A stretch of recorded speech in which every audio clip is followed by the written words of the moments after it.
It's time for the medical mailbag, and I'm excited because for the first time we are going to record and broadcast a video on YouTube, the TriDoc podcast YouTube channel. The reason for that is because there's a couple of charts I want to refer to during this conversation. So if you are listening to this on the podcast, do continue listening. But if you want to see the charts that we're going to refer to, and you'll hear Juliet's exclamation of, ooh, those charts look so interesting. It'll be easier to see them than for me to just describe them, although I'll do my best. So, yeah, the video will be up on the TriDoc Podcast YouTube channel. I encourage you to take a look, and you can see both of us and how much fun we have when we're chatting. So this gives me an opportunity to welcome Coach Juliet Hockman, my friend, my colleague at Life Sport Coaching. Welcome to the Medical Mailbag once again. Thank you. I feel like I just saw you because, of course, we were together at 70.3 Oregon, which was awesome. It really was. I had a great time. You and Rebecca Adamson were 100% correct. I spoke about the race. I guess, yeah, just the last episode, I talked about the race. I really enjoyed it. And I questioned whether or not, just like our colleague Dan Smith, the current assisted swim, is it really, and this was a big current assist. But Yeah, it nonetheless, was. I thought it was a great course. I really enjoyed it. And you and I both are planning on going back next year. So We are that'll be looking forward to fun. seeing you Yeah. again. Yep. And we'll Yeah. see you at Tri-Cities, which is just now a scant 8 weeks away. I know it comes up fast, and that It just does. starts making me think about the fall, and I don't want to do that. So we're going to stay Okay, in let's summer not. for now. Okay. We are recording this again a little bit early because I'm going to be going away with my family to vacation next week. We're going to be scuba diving in Honduras, so we're recording this on the day that the Olympic triathlon took place. So I thought before we got into the medical question, we could chat just briefly about that. The women and the men swam in the Seine, but also did the rest of their race today because of water quality issues. I was listening on the Canadian broadcast as Lisa Bentley talked about the difference between water quality tolerances in Europe versus North America. So I thought that was really interesting. So France has a coliform count that is 5 times higher in terms of what's allowable versus North America. So the race would never have taken place in North America because the coliform count was far exceeded what is allowable in North America, but it met the cutoff criteria in France, which you have to Oh wonder in my the next couple of goodness. days. Yeah, because, the mixed relay takes place in 5 days' time. I want to know how many of the athletes are going to come down with some kind of gastrointestinal illness in the intervening 5 days because that water is not Now, acceptable. I mean, doesn't it make you wonder, were there any athletes who sort of thought, I'm not doing this? None. I Or, mean, I can't yeah, believe any of them. I mean, they all worked so hard for this. They're all going right. to take a chance. And I mean, let's face Yeah. it, I don't think any of them, except maybe Kirsten Casper, listens to the TriDoc podcast. So, and even her, I don't think she's a regular listener. So she probably didn't Right, hear right, my episode where we talked about this. But right. yeah, well, let's just talk about Kirsten. She had a tough day. The women started first. Kirsten was in a front pack that got out of the water just about 30 seconds behind Flora Duffy, and she was really well positioned as a strong cyclist. 7th place out of the water. Unfortunately, it was wet. Those cobbles were just terrible. She Yeah. had a crash, I think, around about a third of the way through the bike, and then had a flat and tried to ride on that flat. Anyways, Kirsten was out of it pretty quickly. But Hmm. the foursome who got off the bike and ahead on the run real quick were just so fast. Right. Looking at Cassandra Beaugrand and Beth Potter, Cassandra Beaugrand's teammate from France, and then a Swiss woman whose name I'm blanking on right this second, they were just so fast, and it was just a pleasure to watch them just gobble up that 10K. And Beaugrand getting her win in France, just like she did in the test event a year ago. Really a great race. And I know you haven't seen it live. You're going to watch it this evening I'm on going to watch it replay. tonight. Yep, yep. And the reason, of course, we're talking about Kirsten Casper is because she is married to Matt Sharp, who is a friend of the podcast and a friend of ours. So we were particularly focused on her performance over perhaps Yeah. any of the other athletes, right? Yeah, right. And Taylor Knibb, one of my picks for the medals, just had a really tough swim. Came out of the water so far back that she just never had a chance. She did cut the gap on the bike, but coming off the bike as far back as she was from those really strong runners, Yeah, it's the no kind of way. thing that she could have made it up if it was a 70.3, but not in a short course race like this. On Right. the men's side, it was a a really, really interesting race, quite different than what we saw on the women in that the swim did not string out the athletes quite as much. We also had dry pavement on the bike. It was interesting to see Christian Blumenfeld come out a couple minutes back, or about a minute and a half back off the swim. But there was a large chase group that caught up to the leaders, and they formed a group of around 19 riders that stayed together. And it was being led by the Brit Dickinson, who really was there for one reason and one reason only, to break the race. And he did his job. It was incredible. This guy just drove the pace so that the chasing group that included strong cyclists like the American Pearson, they just never had a chance because the front group was pushing so hard. And so when they got off the bike, there was a very large contingent of runners, very fast runners, that they were gone really quickly. We saw the three Frenchmen led by Berger and I want to say Decour, anyways, and then Hayden Wild and Alex Yee. And Yee took off like a rocket.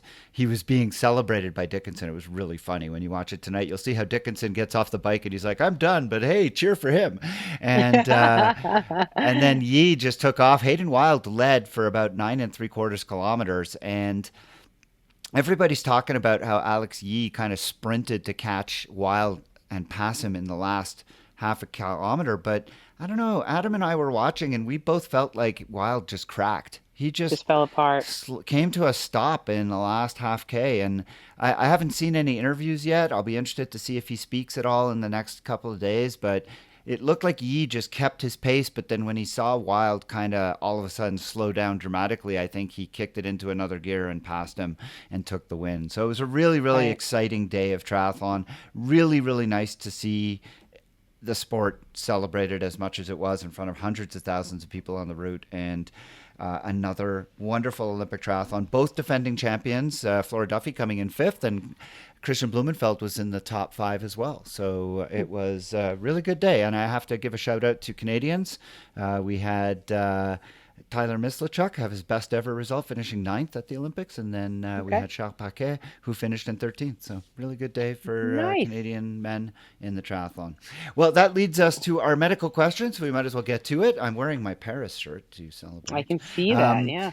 yeah, so let's talk about our medical question, and that comes to us from a listener who's given us a lot of good medical questions. So, what's the question today, Juliet? Right. So this comes to us from one of our listeners, a Patreon supporter. Thanks so much for your continued um, sending in of questions because it makes it a lot more interesting than if we have to come up with them ourselves.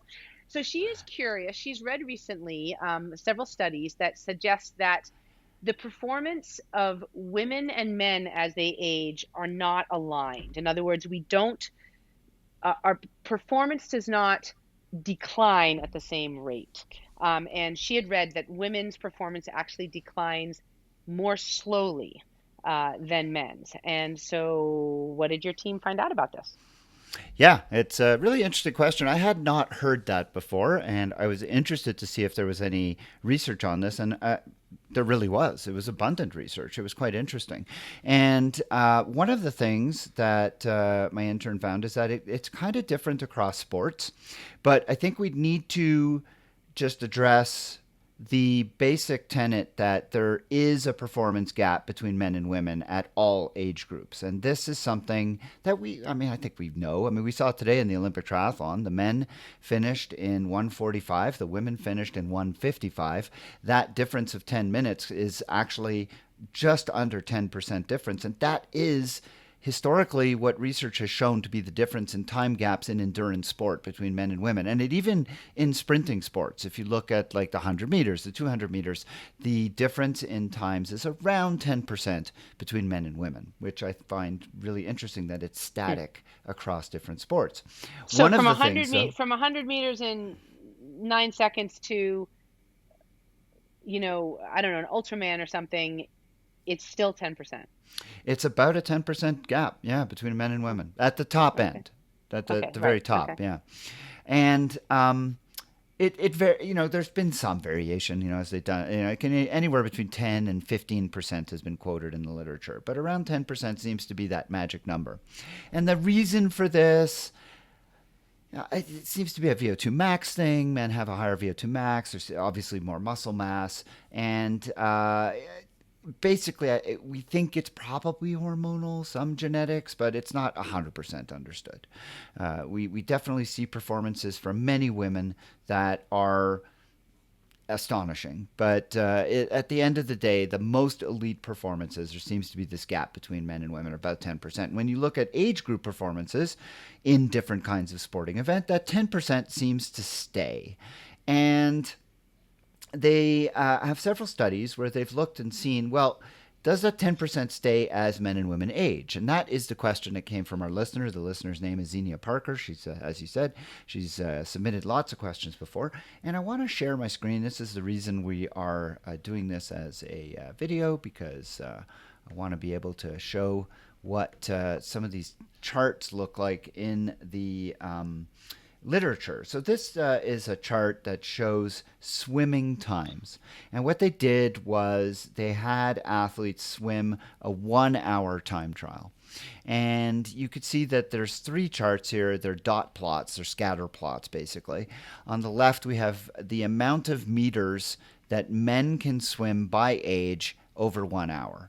And then on the right, or in the middle, we have women. Same thing. Go out, swim an hour as hard as you can, and then at the end, tell us how many meters you swam. And we've plotted it by age. So you can see that both graphs look pretty similar, with, obviously the younger the athletes are, the scatter plots are up in the, between 4,000 and 6,000 meters. And as the athletes get older, to around 75 years old, that number comes down to about 2,000 meters. And that looks to be the same for men and women. And what they did is they kind of charted this over here together. They've taken away the dots and they've just sort of charted this in a line. And what they found is it's not a linear decrease. Now, this is just for swimming. So what they showed here is that for men and women, what we see is that you get more of a logarithmic decay. And so you see that in both men and women, there's a similar decay, and that men and women seem to have this static decay that comes down at around 4,000 meters when they're 15 years of age. Once they're over 90, they're down to about just under 2,000 meters. And that the gap between men and women stays pretty similar. Maybe once they get into their 80s, that gap narrows a little bit. But for the most part, that 10% difference seems to be, or in swimming, it's less than 10%. In swimming, I believe they found it to be a little bit less. So I thought it was interesting. This was the first study that kind of showed, this stays the same. But a lot of these papers that we found, a lot of these papers that talk about performance, they also took great pains to point out that best performances across a lot of different sports have declined much more rapidly in women's sport than they have in men. And the reason for that is because of societal pressures. So, for example, this chart here was one of the most interesting charts that we came across. So men, for example, have been performing in the marathon since the early 1900s, when the marathon began. And you could see that the best time for the marathon began just shy of 3 hours back in the 1900s. By the time we got to 1960, the world's best time was about 2:15. And now, of course, as we've hit just around 2023, I believe, was when we had a record set of around 2 hours and 1 minute. And so it's been kind of a rapid decrease in time from 1910, when the marathon was first run, to 1960. We saw that 45 minutes or so came off the time. But if you look at women, women only started running marathons because of social factors, right? Not because they didn't want to run, not because they couldn't run, but because men were telling them, no, you're not allowed. And so women only started running, at first illegally, by pretending to be men, by being sheltered by men around them, but they couldn't run with official times until the late 60s. And then finally, in the early 1970s, women were deemed to be sufficient and they weren't going to get hurt running. I mean, all this ludicrous silliness, right? Right, right. And so Yep. they started running in the 1970s. And when they did so, their best times were over 3 hours and very, very rapidly, within a 10-year span, the women's best times come down by over half an hour. And so that's what I'm Right. referring to here. Women's improvements overall decrease very, very rapidly, much more rapidly than did the men. And the reason for that is because when women start in these elite sports, they're doing so with all of the information, all of the history gained by the men. So the women start with better training, better nutrition, better equipment, and so they Hmm. take advantage of that and they do better much quicker. Now, however, they're starting to see that decline in terms of the improvement in performance, similar to what the men did, because they've reached the pinnacle of physiology. And so now we're Sure. starting to see that physiology is now keeping those apart. So while men have reached their super fast marathon pace at around 2 hours, women are hovering at around 2:10, and that may be the maximum what we have for physiological performance. But let's talk about age now, because this is just Right. men and women in terms of elite performance. There's a couple of really interesting studies looking at Ironman specifically. Hmm. And I want to look at this one. This is a very cool study that looked at the age and gender differences in the Ironman from Hawaii. And what they did is they took the top 10 men and women in 9 different age groups, basically all the age groups that raced in the Hawaii Ironman in 2006, 2007, and 2008, and they plotted them by gender to show whether or not there was a difference as the age groups got older. And what they found out was that the differences by sex were smaller for the swim than they were for the run. So about a 12% difference for the swim, increasing to 15% for the bike, and then 18% for the run, which I thought was interesting. But the most interesting thing is that the difference gets bigger as they get older, not um, not smaller. So let's see if I can find it here. I'm going to try.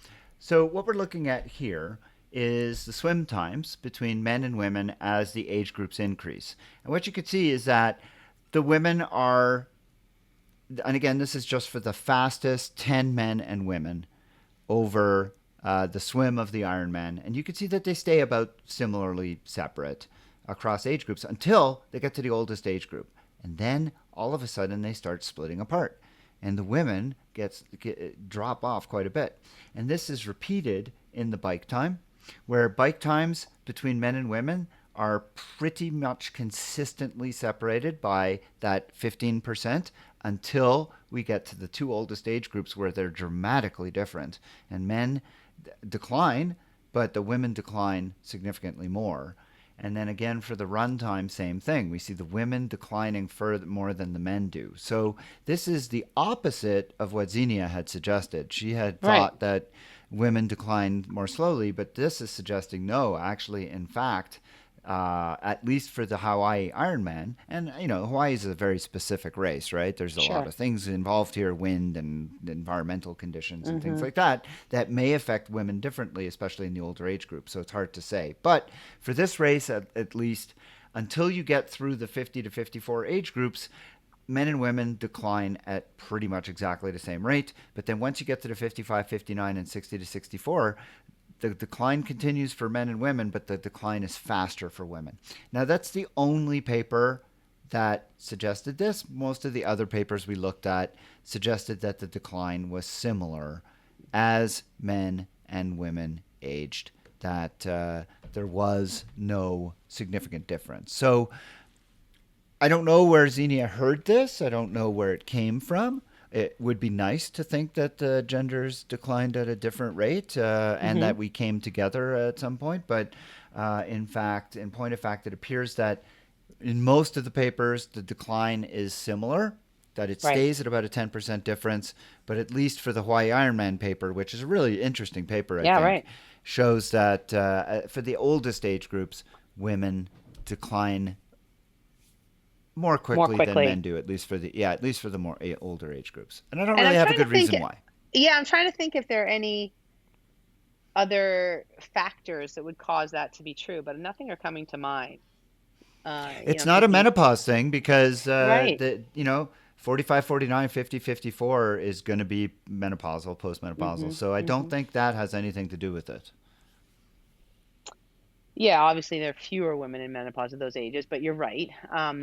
Yeah, I'm not, and it's not numbers of women. It's not probably equipment related. It's not weather. I mean, weather is going to affect everyone equally. I mean, yeah, I'm not. I can't think of another reason why Yeah. they would fall off versus the men.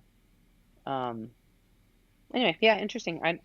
It's Some interesting, menstruation. and it's interesting also that that first paper that talked about swimming didn't really seem to show that big separation as they got older, but that in the Ironman we are seeing it now.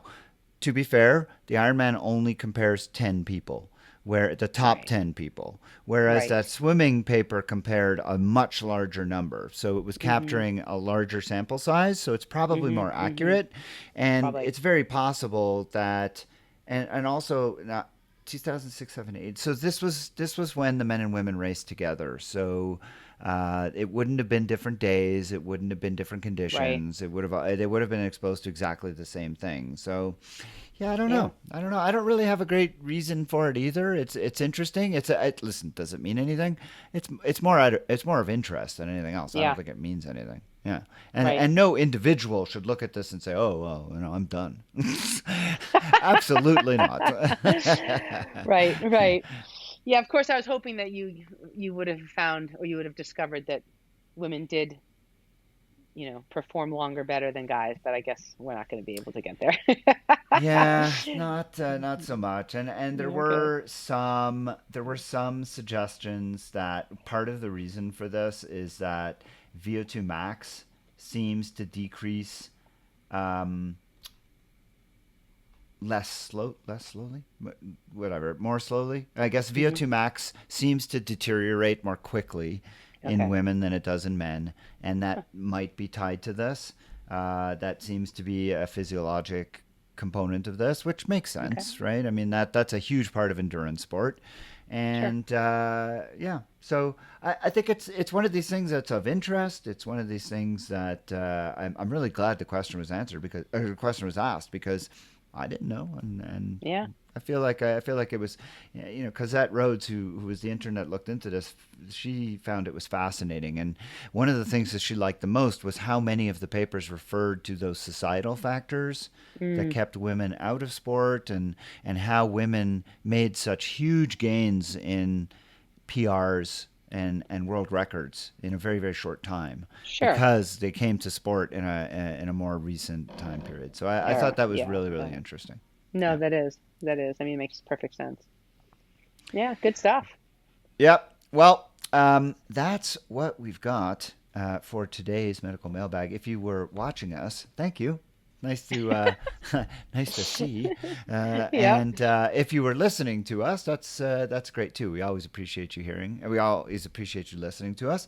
And if you have a question that you'd like for us to answer on the medical mailbag, similar to Xenia's, or something completely different, I hope that you will send it in. You can email me at tri_doc@icloud.com. You could join the private Facebook group for the podcast. Just search for TriDoc Podcast on Facebook. You can answer the 3 easy questions. I will grant you admittance, and you can join the conversation there about what we've talked about, and of course, ask your own questions for consideration to be answered on a future episode. Juliet, thank you so much for being here. It's always a pleasure, and I You're will look welcome. forward Have an to it. awesome vacation next week. Thank you so much. I'm looking forward to it. And when we get back, I'll have some fun underwater pictures for you, and we'll chat about another health and wellness question related to triathlon. Talk to you soon. Thanks. Bye.